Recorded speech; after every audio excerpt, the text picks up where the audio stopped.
temps de retourner où nous en étions, et si nous plongions un peu dans les songes de Light, alors qu'il est encore endormi? Allez. À partir du moment où il s'est évanoui, il a commencé à faire des cauchemars. Les mêmes cauchemars qui l'envahissaient et dans lesquels il se voyait tuer Marcus, puis tous ses amis. Cédric et son père s'étant ajoutés. Il se voyait aussi aux côtés du Super Croco, ainsi qu'une armée d'infectés, à mettre le monde à feu et à sang. Ou, tout du moins, il était enfermé dans une cage, témoin de ces atrocités. Bien sûr, il ne restait pas enfermé sans rien faire. Il frappait et se jetait contre la cage pour la briser, sans grand succès. Mais il n'abandonna pas, revivant en boucle la mort de ses amis et le cataclysme provoqué par le super croco, lui et l'armée de supers infectés qu'ils auraient formés. Dans son esprit, il avait vu ces événements arriver une dizaine de fois déjà. Cependant, dans le monde réel, seulement 1 heure environ s'était écoulée depuis son évanouissement. Quant à son corps, il était entré dans une sorte de semi-léthargie, le temps de guérir de sa blessure et que son corps subisse les mutations que le virus essayait de lui imposer. Encore une fois, Light luttait contre le virus, essayant de se libérer de sa prison mentale, conscient que tout ce qu'il voyait n'était que des cauchemars. Mais malgré tout, voir ses amis mourir encore et encore, même en rêve, lui faisait ressentir tant de souffrance et de tristesse. Sa rage alimentait sa détermination, les barreaux de sa cage onirique vibrant sous ses assauts. Il refusait de se laisser dévorer et redoutait ce que le virus pourrait faire s'il reprenait le contrôle de son corps. C'était peut-être d'ailleurs déjà le cas. Il devait donc se dépêcher et briser cette fichue cage en y mettant toutes ses forces. Les heures passaient et les visions continuaient de défiler en boucle. Mais Light n'y faisait presque plus attention, son esprit focalisé sur ces satanés barreaux qui ne voulaient pas se briser malgré toutes ses tentatives. L'épuisement commençait à le gagner. Il voulait continuer, mais sentait qu'il commençait à perdre pied.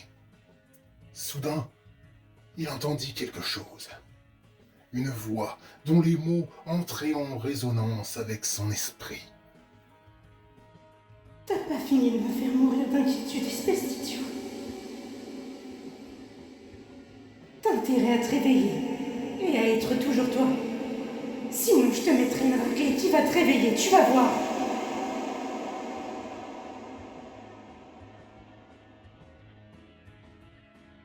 Cette voix, bien sûr qu'il la reconnaissait.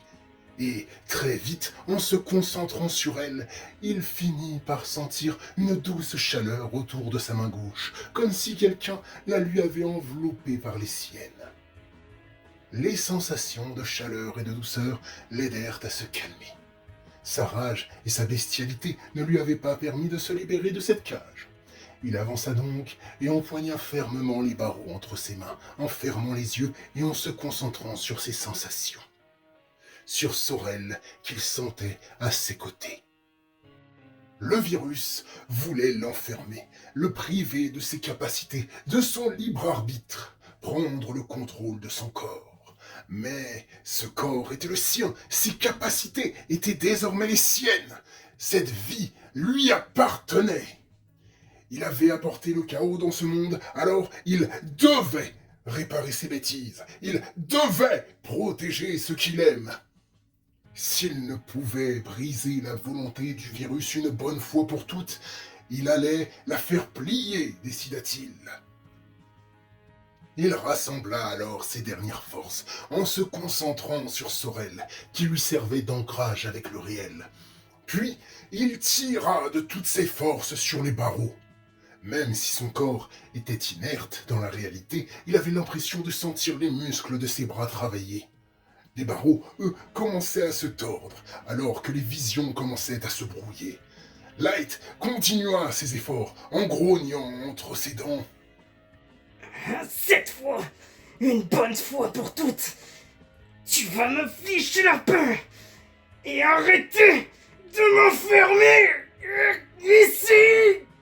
Les barreaux finirent par céder et par s'écarter, laissant un passage pour Light qui s'engouffra dans cet espace et sortit de la cage.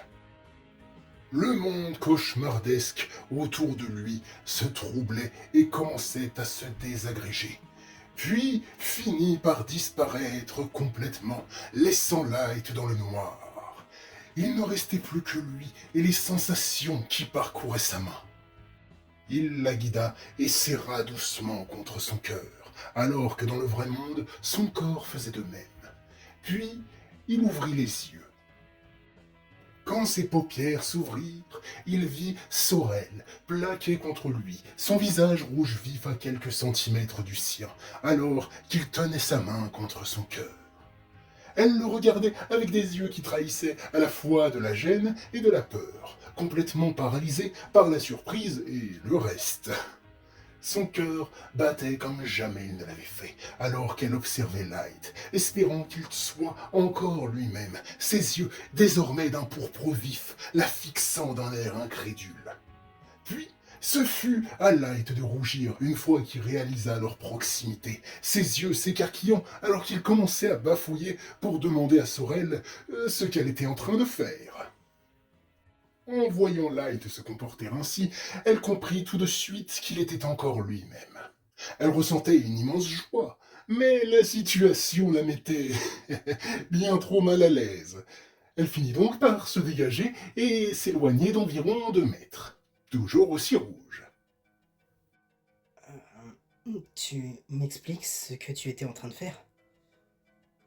Demanda Light, qui n'osait pas la regarder, le sang lui montant aux joues. Sorel lui fit les gros yeux et lui répondit, gêné et scandalisé. Rien du tout.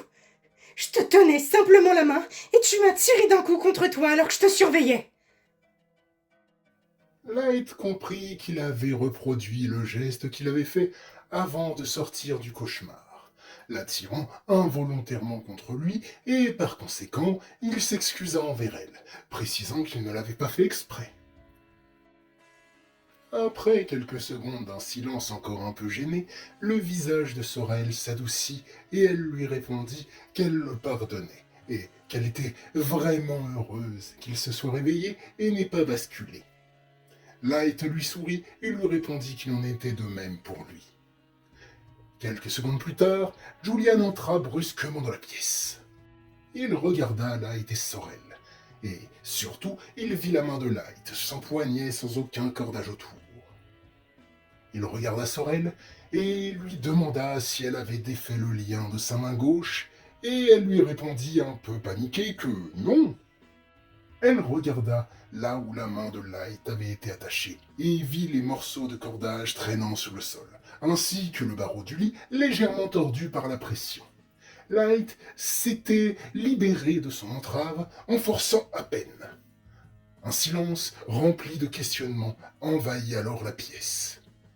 Puis, Light demanda s'il y avait un problème. Sorel lui fit alors remarquer qu'il était attaché, mais qu'il s'était libéré du cordage sans même le vouloir. Light regarda son bras libre, puis son autre encore attaché, puis il tira d'un coup sec, faisant rompre la corde. Il était lui-même surpris de sa nouvelle force, et il n'était pas le seul. Le silence se réinstalla, et il le brisa à nouveau en demandant tristement s'il était devenu un monstre.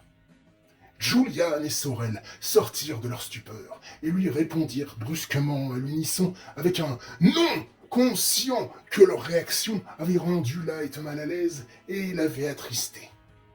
Ils se regardèrent tous deux, prirent quelques secondes pour se calmer, puis Julian vint mettre sa main sur l'épaule de Light, lui offrant un sourire chaleureux. Sorel lui partageant un sourire semblable avec une larme perlant dans le coin de ses yeux. Ils lui dirent alors, à l'unisson, une fois encore, « Bienvenue à la maison, Light. » Light leur rendit leur sourire et leur répondit « Content d'être rentré. » Mais soudain, il se rappela du super croco, de ce qu'il avait appris et de ce qui s'était passé. L'expression de son visage se déformant par la peur et l'urgence. Il attrapa le bras de Julian et lui demanda d'aller chercher les jumeaux, rapidement, en précisant qu'il avait des informations importantes et d'autres plutôt dramatiques. Julian fut un peu surpris par le changement brusque de Light, mais il hocha la tête et sortit de la pièce pour aller chercher les jumeaux. Sorel se rapprocha et vint s'asseoir à côté de Light, lui demandant s'il allait bien, inquiète. Light n'osait plus la regarder en face, conscient qu'il n'avait pas simplement tué son frère, mais qu'il l'avait transformé en quelque chose de très dangereux, et qu'il vagabondait librement de ses eaux. Il lui répondit quand même qu'il préférait attendre que tout le monde soit là pour lui dire ce qui n'allait pas. Elle hocha la tête, compréhensive, puis ils attendirent. Quelques minutes plus tard, la porte de la pièce se rouvrit et les jumeaux entrèrent en compagnie de Julian. Bien sûr, ils partagèrent leur joie de voir Light réveillé et pas devenu un maboule. Lui leur sourit tristement et leur répondit qu'il était lui aussi content de les voir, mais qu'il avait des infos urgentes à transmettre. Les jumeaux rétorquèrent que Julian les avait prévenus. Maintenant, tout le monde attendait de savoir ce que Light avait à dire avec attention. Mais comment allait-il réagir aux révélations que Light allait leur faire? Ça, vous le saurez bien évidemment dans le prochain épisode, mes chers amis.